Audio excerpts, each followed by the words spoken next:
بسم اللہ الرحمن الرحیم۔ السلام علیکم، آپ دیکھ رہے ہیں الف نیوز اور میں ہوں آپ کے ساتھ ماجد علی۔ شامل کرتے ہیں آج کی one line head line.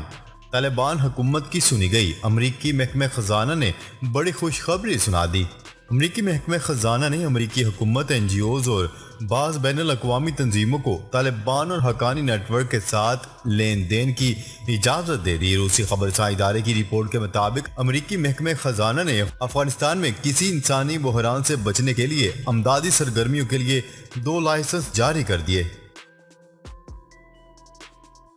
Shanghai تعاون تنظیم کے پلیٹ فارم سے ہونے والی کثیر الملکی فوجی جنگی مشقیں اختتام پذیر ہو گئیں۔ شنگھائی تعاون تنظیم کے پلیٹ فارم سے ہونے والی کثیر الملکی امن مشن 2021 فوجی جنگی مشقوں کا اختتام ہو گیا۔ تفصیلات کے مطابق فوجی مشقیں روس کے اورن برگ ریجن میں ڈونگوز ٹریننگ ایریا میں کی گئی۔ روسی central military district commander colonel general Alexander اختتامی تقریب میں مہمان خصوصی تھے۔ آئی ایس پی آر کے مطابق تمام رکن ممالک کے دستوں نے تربیتی فوجی مشقوں میں حصہ لیا اور مشقوں میں شریک فوجی دستوں نے ایک دوسرے کے تجربات سے استفادہ کیا۔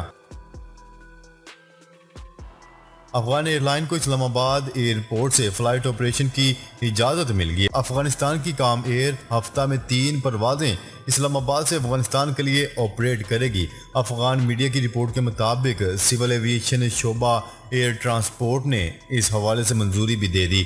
فلائٹ آپریشن کی منظوری کے بعد افغانستان کی کام ایئر ہفتہ میں 3 پروازیں اسلام آباد سے افغانستان کے لیے آپریٹ کرے گی۔ بھارت نے اقوام متحدہ کی جنرل اسمبلی میں پاکستانی وزیر اعظم عمران خان کے الزامات کا سخت لہجے میں جواب دے دیا۔ نئی دہلی حکومت کے مطابق پاکستان پہلے آگ لگاتا ہے اور پھر خود کو آگ بجھانے والے کے طور پر پیش کر کے دنیا کو گمراہ کرنے کی کوشش کرتا ہے۔ وزیر اعظم عمران خان اقوام متحدہ کی جنرل اسمبلی سے خطاب کرتے ہوئے بھارت پر سنگین الزامات عائد کیے ہیں۔ اقوام متحدہ میں بھارت کی فرسٹ سیکرٹری سنہا دوبے نے وزیر اعظم عمران خان کے الزامات پر سخت رد عمل ظاہر کیا۔ انہوں نے کہا ہے کہ پاکستانی وزیر اعظم عمران خان نے بھارت کے داخلی معاملات کو عالمی پلیٹ فارم پر پیش کر کے جھوٹ پھیلا کر بھارت کی ساکھ خراب کرنے کی کوشش کی ہے۔ پاکستان نے کرونا صورتحال میں بہترین حکمت عملی اپنائی، WHO کا اعتراف۔ پاکستان میں عالمی ادارہ صحت WHO کے کنٹری سربراہ نے میڈیا کو بریفنگ دیتے ہوئے کہا ہے کہ پاکستان کورونا ویکسین لگانے میں بہتر کارکردگی دکھا رہا ہے، جبکہ ایسے ممالک بھی ہیں جہاں 2% آبادی کو کورونا ویکسین نہیں لگائی جا سکی۔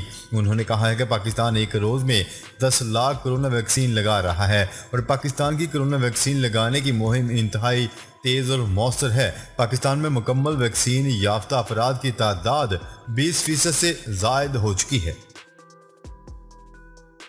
فلسطینی صدر نے اسرائیل کو مقبوضہ علاقے خالی کرنے کا الٹیمیٹم دے دیا۔ فلسطینی صدر نے جنرل اسمبلی میں خطاب کے دوران اسرائیل کو مقبوضہ علاقے خالی کرنے کا الٹیمیٹم دے دیا۔ غیر ملکی خبرساں ادارے کی رپورٹ کے مطابق فلسطین کے صدر محمود عباس نے اقوام متحدہ کی جنرل اسمبلی سے دبنگ انداز میں خطاب کرتے ہوئے اسرائیل کو مقبوضہ سرزمین خالی کرنے کا الٹیمیٹم دیا۔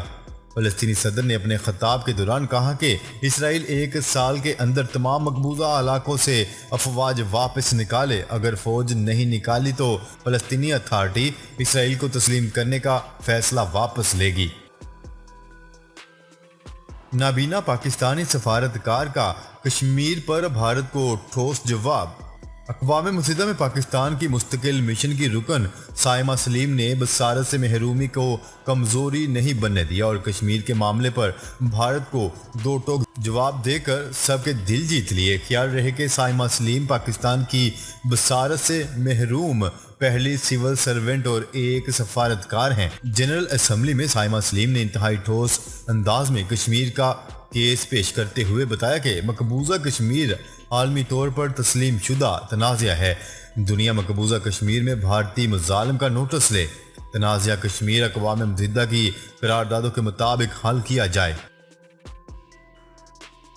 وزیر اعظم عمران خان کا عالمی طاقتوں سے غریب ملکوں کے 7,000 ارب ڈالر کی واپسی کا مطالبہ۔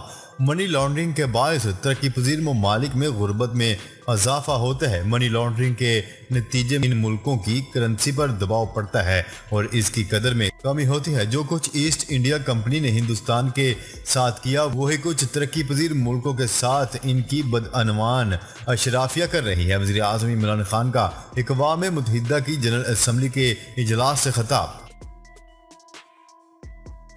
برطانیہ جانے کے خواہش مند افراد کے لیے اچھی خبر، برطانیہ میں ڈرائیورز کا بحران شدت اختیار کر گیا، جس سے نپٹنے کے لیے ویزا ضوابط میں نرمی کی جائے گی۔ تفصیلات کے مطابق برطانوی حکومت کو ٹینکر چلانے والے ڈرائیورز کی شدید کمی کا سامنا ہے۔ حکومت اس بحران پر قابو پانے کے لیے عارضی طور پر ویزا ضوابط میں نرمی کرنے جا رہی ہے۔ نواز شریف کی ویکسینیشن جعلی انٹری کرنے والے 2 ملزمان گرفتار۔ پولیس کا کہنا ہے کہ جعلی انٹری کرنے والے 2 ملزمان کو گرفتار کر لیا گیا ہے اور تھانہ گجرپورہ میں ان سے تفتیش کی جا رہی ہے۔ پولیس کے مطابق جس شخص کے کہنے پر انٹری کی گئی وہ پاکستان میں نہیں۔ ایف آئی اے کی ٹیم تھانہ گجرپورہ میں ملزمان سے پوچھ گچھ کر رہی ہے۔ یاد رہے کہ سابق وزیر اعظم نواز شریف لندن میں ہیں اور ان کے شناختی کارڈ پر لاہور میں ویکسینیشن کا جعلی اندراج کروایا گیا تھا۔ سابق وزیر اعظم کے شناختی کارڈ پر جعلی اندراج نادرا کے پورٹل پر بھی اپلوڈ ہو گیا تھا۔ اندراج میں نواز شریف کو سائنوویک کی پہلی خوراک لگائی گئی تھی۔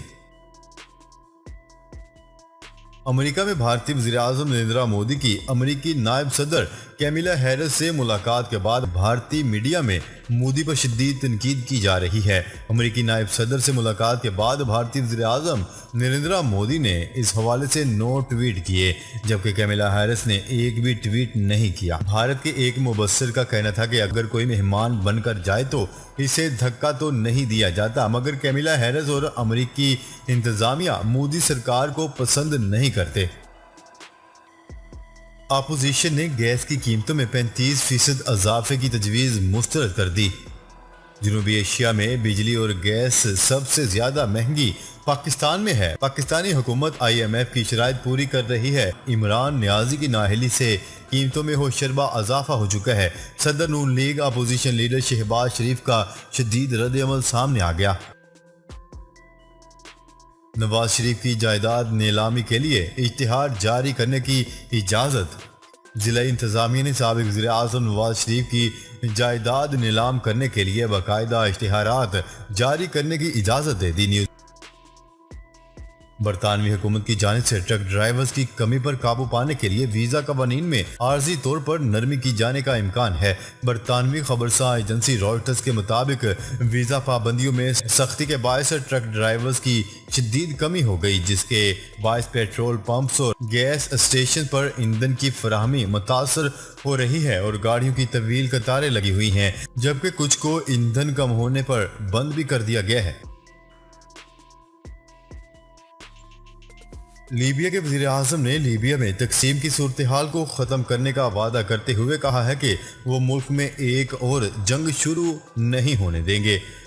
وزیر اعظم کا کہنا تھا کہ ہفتہ کو لیبیا کے ایوان نمائندگان پارلیمنٹ کے خلاف احتجاج کرنے والے اپنے حامیوں کو بتایا ہے کہ ہم کسی بھی وجہ سے تقسیم کو جاری نہیں رہنے دیں گے، مزید جنگ نہیں ہوگی۔ اپنی حکومت کی جانب سے رواں سال کے آخر میں کامیاب انتخابات کا انعقاد کرانے کی خواہش پر زور دیتے ہوئے انہوں نے کہا ہے کہ ہم ترقی اور استحکام کو جاری رکھیں گے۔ لیبیا کے تمام لوگ امن کے ساتھ رہنا چاہتے ہیں اور ہمارے پاس ایسے ذرائع ہیں جو ہمیں عزت، آزادی اور امن کے ساتھ رہنے کے قابل بناتے ہیں۔ دنیا میں ایک ملک ایسا بھی ہے جہاں کی حکومت کا دعویٰ ہے کہ وہاں اب تک کورونا کا کوئی کیس رپورٹ نہیں ہوا۔ غیر ملکی خبرساں ادارے کی رپورٹ کے مطابق عالمی وبا کورونا کو پھیلے تقریباً 2 برس ہونے کو ہیں، لیکن دنیا میں ایک ایسا ملک بھی ہے جہاں تاحال وائرس کا کوئی ایک بھی کیس رپورٹ نہیں ہوا۔ ایک رپورٹ کے مطابق ترکمانستان میں حکومت یہ دعویٰ کرتی ہے کہ وہاں کے شہری عالمی وبا کے اثرات سے بچے ہوئے ہیں۔ وزیر اطلاعات و نشریات فواد چودھری کا کہنا ہے کہ چیئرمین نیب کی تقرری کے لیے شہباز شریف سے مشورہ نہیں کریں گے۔ ان سے مشورہ ایسے ہی ہے جیسے چور سے پوچھیں کہ تفتیشی کون ہونا چاہیے۔ جہلم میں میڈیا سے گفتگو کرتے ہوئے فواد چودھری نے کہا ہے کہ چیئرمین نیب کے حوالے سے وزیر قانون اور اٹارنی جنرل کام کر رہے ہیں۔ یہ طے ہے کہ چیئرمین نیب سے متعلق شہباز شریف سے نہیں پوچھا جائے گا۔ جی تو ناظرین، اب تک کے لیے اتنا ہی۔ مزید خبریں لے کر بہت جلد آپ کی خدمت میں حاضر ہوں گے۔ تب تک کے لیے اپنا خیال رکھیے گا۔ اللہ نگہبان۔